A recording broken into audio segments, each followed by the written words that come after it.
Hey, Camp Squad. Welcome back. I'm Matt. I'm Sam. And today we have World War III, Operation Paul Bunyan. The Fat Electrician. Yes. Very good. You're supposed to say that first. Yeah, let me get to it. What do you mean? So you want title of the channel and then the video? Yeah, is that accurate? No, that's not how we've been doing it. Today we're watching The Fat Electrician. World War III, Operation Paul Bunyan. Yes. Very good. Yeah?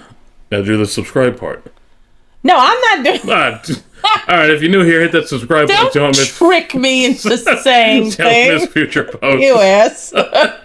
I'm supposed to just sit here and do the second commentary. You're Yes. supposed to be the main commentary. I know, you wait until you go, I'm Sam. Yeah. That's right. Alright, let's get into this. Stupid. I've never heard anything about this.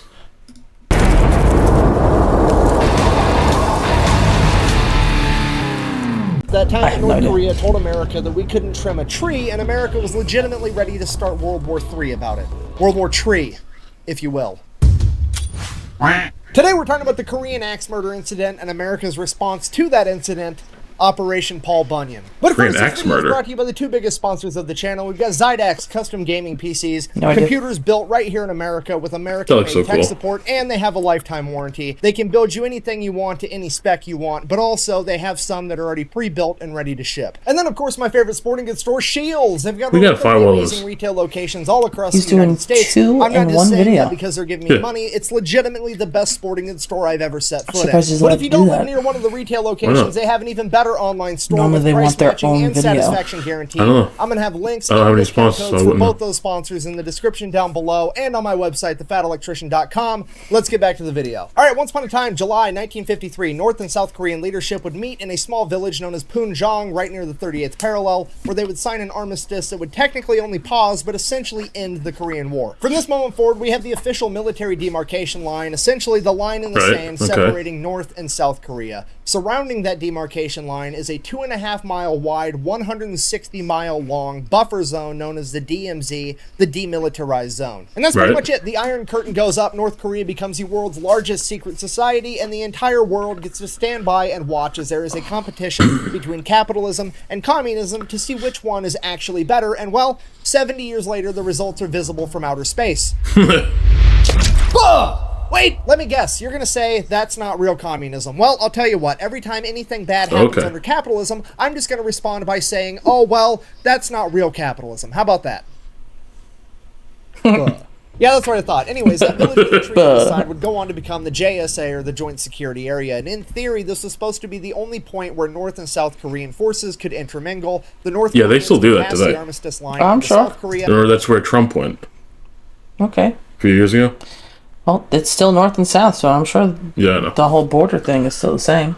And vice versa, provided everybody stayed within the confines of this particular village. Obviously, the point of having a place like this was so that everybody could have a place to exchange prisoners, have peace talks, what have you. But naturally, the intermingling of North Korean and UN forces over the course of time would lead to a bunch of fights breaking out. Luckily, they foresaw this coming, and there was very strict rules about having firearms inside of the JSA, and generally speaking, nobody really ever had them on them. Despite that, there was so many skirmishes so often that the UN would try to get North Korea So to agree axes? that they should still abide by the demarcation I don't line. know. North Well, Paul Koreans Bunyan stay on their ran half of the axe. JSA, and South Korean and UN forces stay on their half of the JSA. North Korea consistently refused. And that's all the background info you need. So, fast forward, August 6, 1976. Inside the JSA, there's a bridge. That bridge is called the Bridge of No Return because once you cross that bridge, you not only cross the military demarcation line, but you also cross the border to the JSA, meaning that you are now inside of North Korea, hence the name, the Bridge of No Return. As you can see here on the JSA side of the bridge, there is military checkpoint 3. As I'm sure you can imagine, that's very important because, well, if the North Koreans are going to attack, they're probably going to incorporate that bridge somehow. They've got a military observation post right there. If the North Koreans are coming, they're going to send off the warning. Next thing you know, all of America knows that you're here.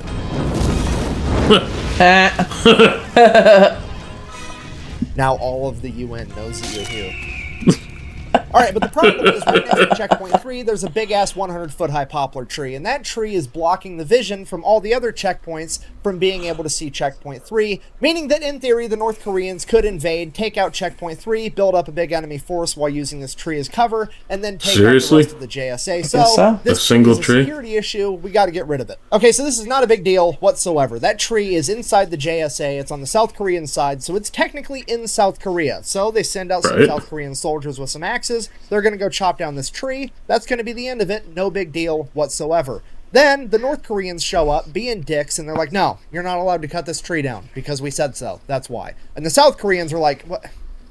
Okay, well, I'm going to go get the Americans, and then we're going to come back, and then we're all going to cut down the tree together.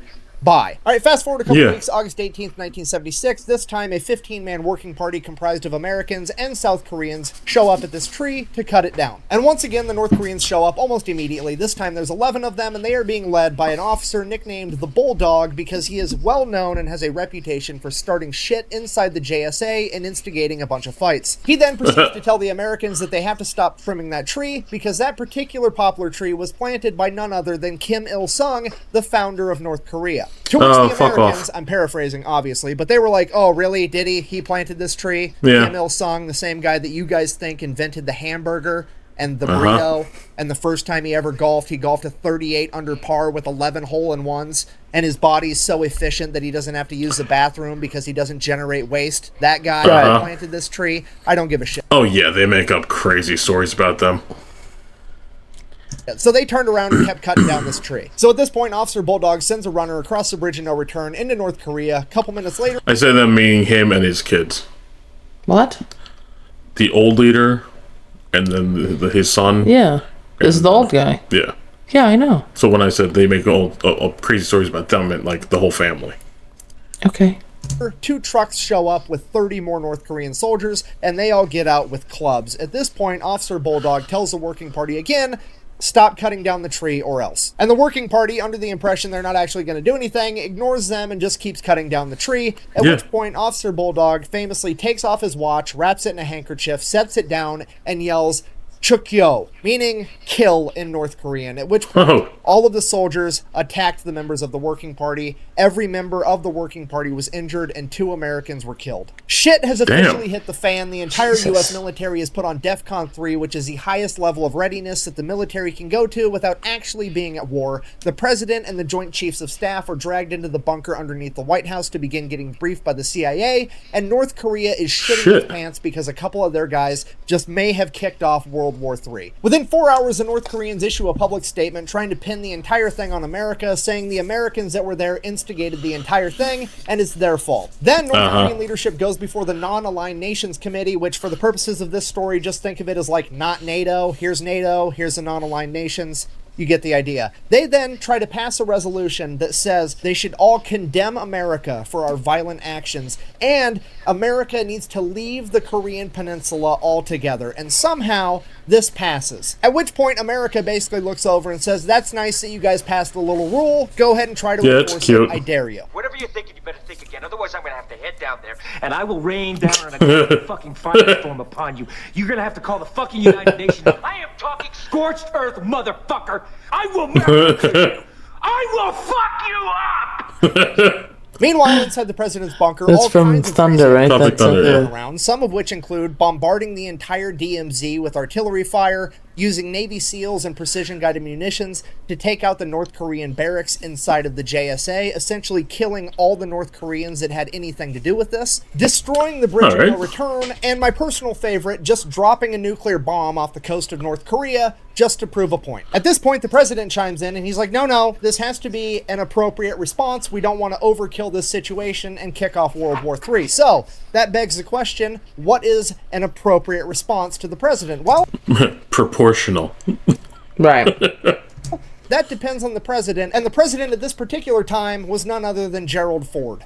You see, that's absolutely terrifying, and most of you have no idea why, because Gerald Ford doesn't have much brand recognition in modern times, so let me fill you in. Gerald Ford played college football at the University of Michigan and had offers to go to the NFL from the Lions and the Green Bay Packers, and turned both of them down because he wanted to be a boxing coach at Yale before he went into law school to become a politician. Somewhere along Jesus. the way, this guy becomes friends with Richard Nixon. Fast forward, he's ready to retire. His friend Richard Nixon is the president of the United States, and Richard Nixon's vice president, Spiro Agnew, gets accused of taking bribes and has to step down as vice president. At which point, Nixon calls up his old buddy and is like, hey, will you fill in as VP for me? So, Gerald Ford, not wanting to let down his buddy, is like, sure, absolutely, I'll come be the vice president. So he serves as VP for a little bit, and then Watergate happens, Richard Nixon gets impeached, and Gerald Ford becomes the 38th president of the United States and the only president in American history that was never elected as VP or president. And the first thing he does as president is he gives a presidential pardon to his buddy Richard Nixon, who just got impeached, so he can't go to prison.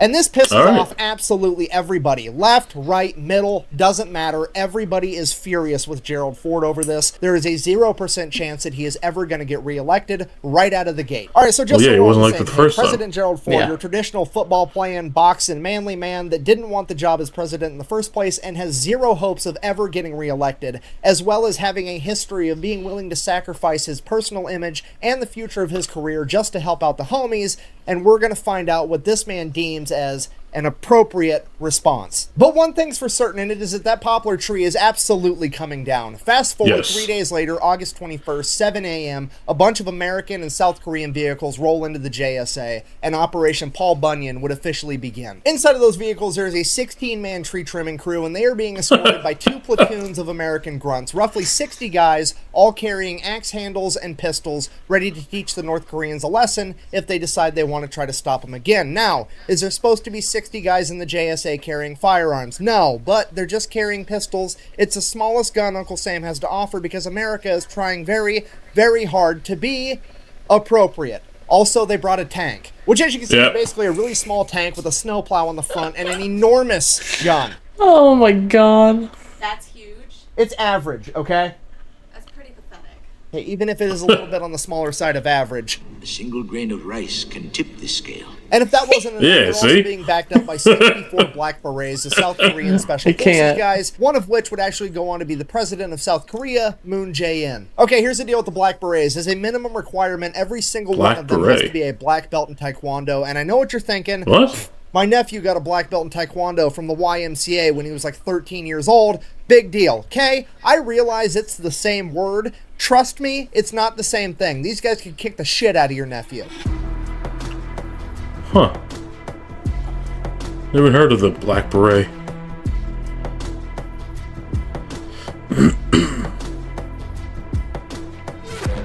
And the best part of all is the Taekwondo's not even going to come into play because as all the vehicles pull up, Kinda cool. It looked awesome. I know.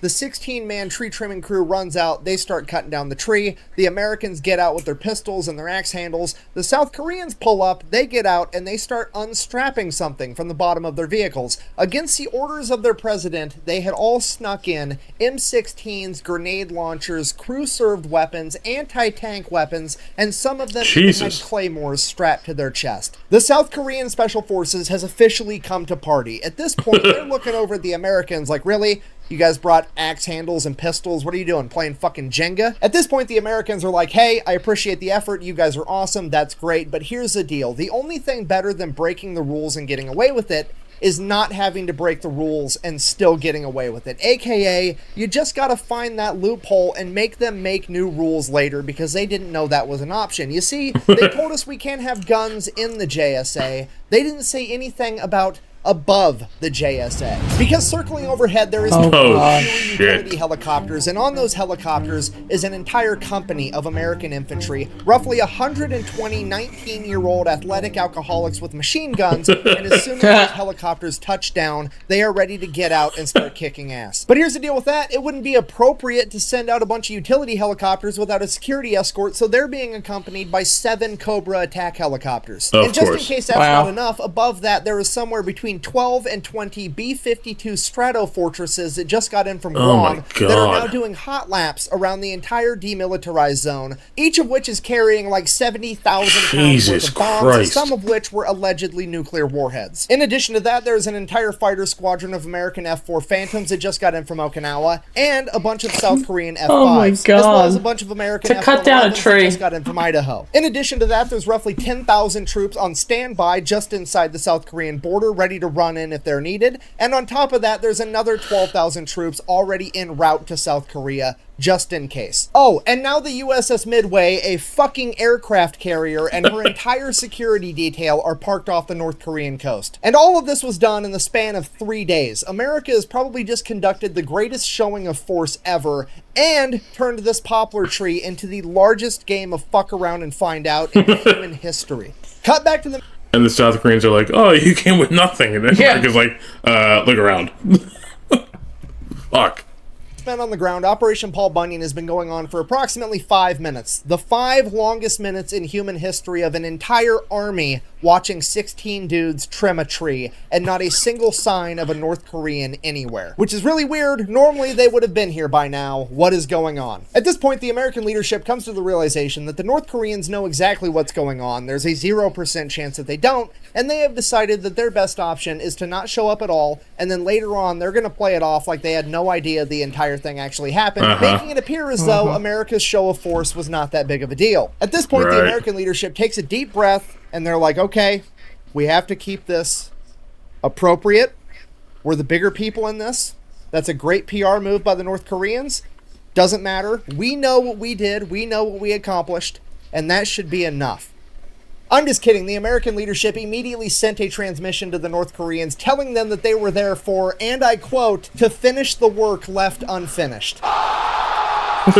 Now, the North Korean frontline communications just go absolutely nuts. We know this because American intelligence was monitoring their frontline communications, and one of the intel analysts that was listening said, and I quote, "This move blew their fucking minds." At this point, the North Koreans are absolutely terrified, but they have to do something because they've got way too much pride not to. So, all of the North Korean troops in the immediate area are ordered to go to the Bridge of No Return. Within a matter of minutes, a bunch of trucks pull up on the other side of the Bridge of No Return, and 150 North Korean soldiers get out, and they proceed to stand there and watch silently That's not a good for what I plan. presume to be the longest 35 minutes of their entire lives as they watch the Americans finish cutting down this tree. And that's pretty much it. The Americans finished trimming this tree. They left a big-ass stump there, so the North Koreans never, ever forgot about it. And then once that stump rotted away, they put a plaque there in honor of the 2 soldiers that lost their lives, Lieutenant Mark Barrett and Captain Arthur Boniface. North Korea was then also ordered to pay reparations to their family members. In addition to that, the North Koreans issued a statement saying the entire situation was regrettable, which according to the experts is the closest thing to an apology